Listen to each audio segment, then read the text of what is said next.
Hey everyone!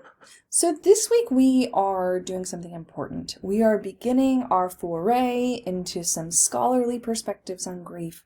And this week we're really going to focus on some early grief theories because they serve a foundation of several of the models that we use today.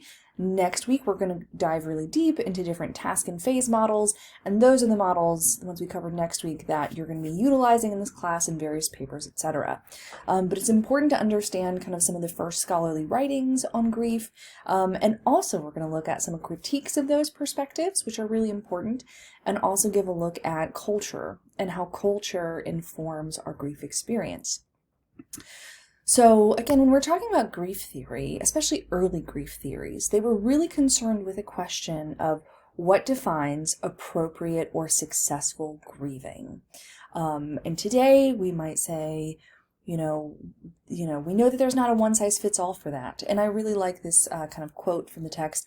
Grief is a complex, highly individualized cultural phenomenon. No universal theory of grief is applicable to all people. So we want to begin with that foundational understanding that we're going to talk about different theories and models, but it's important that we don't think of these as something that can be applied in every situation. We have to understand individuals as unique. We have to understand their story and their cultural history, right? So again, what are some of these objectives for the week? We want to explore early grief theories, examine how these models were ethnocentric, and we'll get more to that in a bit, and discuss and explore cultural responses of grief. So, a name that almost always gets thrown out when we're talking about early psychological theories is Freud. Homeboy just got there first. He did a lot of really interesting writing about psychology. He was an early psychologist. Some of his ideas today are obviously not as supported as they used to, but he's still a pretty interesting figure. So anyway, Freud is credited as being one of the first individuals to have a scholarly approach to writing about grief, and he wrote Mourning and Melancholia. What are some important ideas? Again, when you're reading this chapter, I do think at times it gets a bit clunky and in the weeds, but I just want to kind of help you find some of those big takeaways. The first was that Freud believed that losses were a normal part of life. He was also one of the first individuals to write about how grief and loss experiences could happen in situations that did not involve death, so we like that. But he really believed in this idea of decathexis and cathexis. So cathexis was this idea that we give energy to things that matter to us, and we only have so much energy, so we have to be very thoughtful about where we're putting that energy, what we are attaching to. He called that his libidinal energy, once again, that little kind of sexual connection that Freud always tends to have in his work. But yeah, we give this energy towards people, and we only have so much of it. And so when we lose someone or something that's important, Freud believed that we needed to decathect or withdraw our feelings of attachment from that thing, that person, what we've lost, and that we won't completely be okay or have recovered until we completely engage in decathexis. So you should detach yourself from what is lost, and you should fill that void with new attachments and substitutes. That is an idea that is critiqued a lot today, and we'll talk about that more next week. But again, the idea we should just kind of let go and detach. He also supported a 1-year timeline for successful grief work. So this is one of the first examples in a scholarly format where someone said, how long does it take to grieve and to finish grieving? And although Freud himself was agnostic or atheist, he was born in a Jewish culture, and a 1-year timeline for grief is actually very associated with grieving practices in the Jewish community. So that I think that's one example when we talk about ethnocentrism, is that a lot of early researchers and writers, and this is really kind of a common human experience, when there are people who are writing about things for the first time, we're always going to be influenced by our own biases, our own perceptions, our own culture. So he was a European white man with a Jewish background, so it can make sense within his culture that there was this idea that you move on, let go, and you have a year to do it. However, I will say that later in his life, Freud did acknowledge some of the limitations of this idea that you need to disconnect from the lost person or object when he lost his daughter. And he wrote in a letter that was translated, "Although we know that after such a loss the acute state of mourning will subside, we also know that we shall remain inconsolable and will never find a substitute. No matter what may will the gap, even if it be filled completely, it nevertheless remains something else." So again, that idea that maybe we can't just let go and replace things, that sometimes certain losses are always going to stick with us. But again, first and foremost, that idea of decathexis, that really took off, that idea that we have to separate. So here we come to Lindemann. And Lindemann is credited as having one of the first empirical studies of grief, where he actually went and talked to individuals who were actively grieving. Lindemann himself was a psychiatrist, which makes sense because he had a little bit of a medical model perspective, where again, he saw grief as something that needed to be fixed. But he started kind of working in a hospital, and he was working with individuals who had lost limbs and who had had hysterectomies, and he started to become very curious about grief. So he decided, I'll design a study, and when there is some kind of event, I'm going to go and talk to people who are grieving. And so he got that opportunity after the 1942 Coconut Grove nightclub fire in Boston. This is one of the largest fires in American history. At the time, this very popular club caught fire. There were thought to be 1,000 people inside, and it's thought that about 491 or 92 people died in that fire. But there were a lot of survivors, and they went to the hospital, and Lindemann was a psychiatrist that was chosen to go and talk to many of these individuals. And something that he noticed is that individuals who had lost someone in the fire, they were angry. They were having a much harder time with their medical treatment. They were feeling a lot of emotions, obviously, and they were having a very different experience than the individuals who had not lost someone. However, this was also a really early study on trauma and looking at how collective grieving can happen and, what trauma does to a group of people, etc. But important takeaways about Lindemann. Again, you don't need to know all of his grief theory, but I think it's interesting to think about.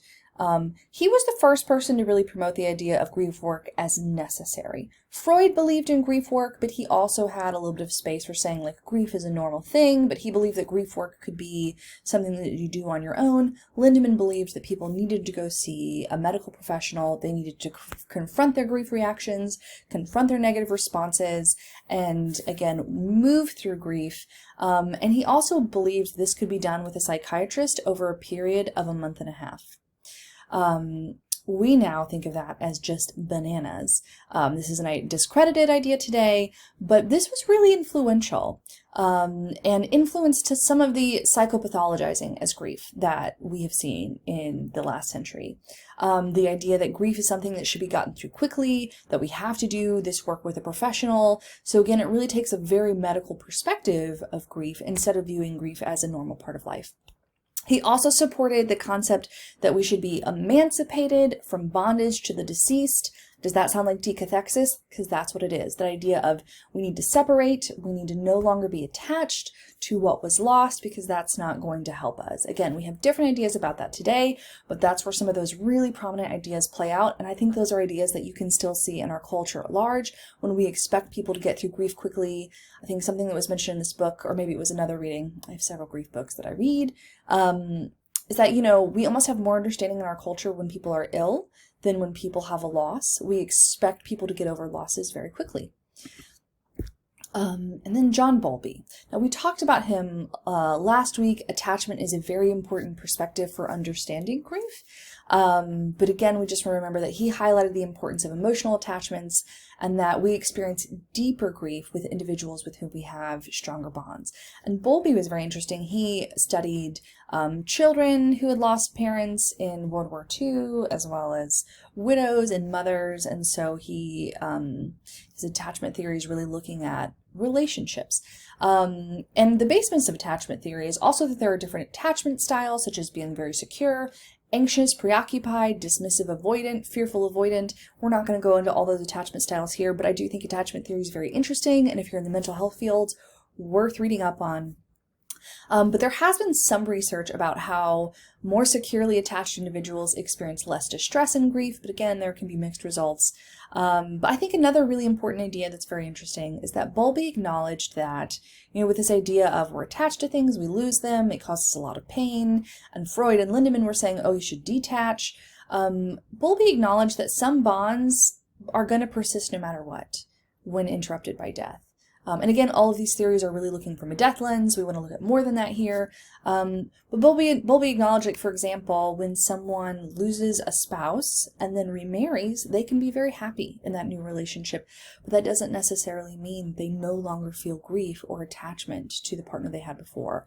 The same with losing a child. You may lose a child and you could still find joy in having another child, but you still may feel that wound. So that is a useful idea. Again, we're just doing a very brief overview this week. We really want to dive deeper into the theories we're going to talk about next week. But generally, what are some of the postmodern critiques that we're going to continue to explore and hopefully see in some of those models that we're looking at next week? Current critiques are focused on understanding different perspectives on grief, trying to see it from different points of view. Early theories did assume that grief work had to include significant distress, depression. Grief theorists like Lindemann saw grief as something that was a psychological problem and needed to be fixed. Early grief theorists thought that grief was something that could be cured and that we have to work through it. And so modern critiques ask, is grief work a sham? Is there really any benefit in going to see a psychiatrist or a counselor or a health professional, a mental health professional, talk about grief? My take on that, and I think a lot of counselors' take on that would be, not everyone needs help, right? People are going to have grief experiences where they don't need extra help. As we talked about last week with depression, and complicated grief, which is still something that we're debating in mental health fields. Sometimes people do need help, but it would be a mistake to say that everyone always needs some type of specialized treatment. That is not the case. Postmodern critiques also ask, what even is resolved grief? We now have an understanding that's really, grief may always be there, but hopefully it feels less powerful over time.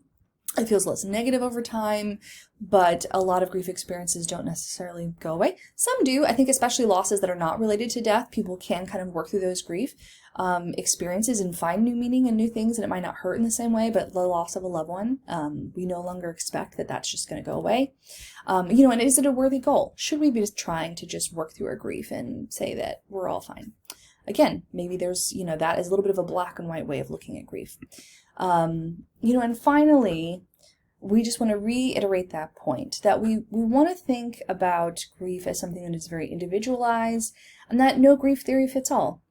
A limitation of a lot of these perspectives is they were really influenced by a white European point of view, which is really focused on productivity, right?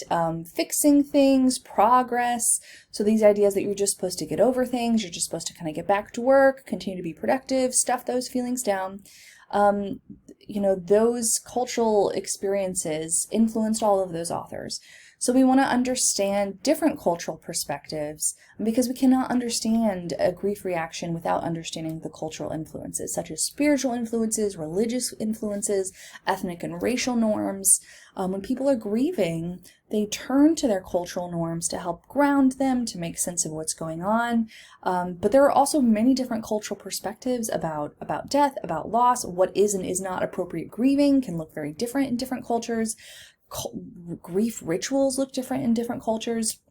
So, I'm keeping this lecture a little bit short because I have several other videos for you to watch, and rather than me try to talk about different cultural experiences, I put up some different videos about different bereavement grief experiences and practices from different cultures around the world. They also talk about that in the text. Again, I am often loath to try and summarize the cultural experiences of others. It's better done, in my opinion, from their own point of view. So again, today is this week is foundational. Next week, we're really going to dive into task and phase models, but we want to understand where our scholarly thoughts on grief started and see where they've evolved to. Enjoy the other content. Take care.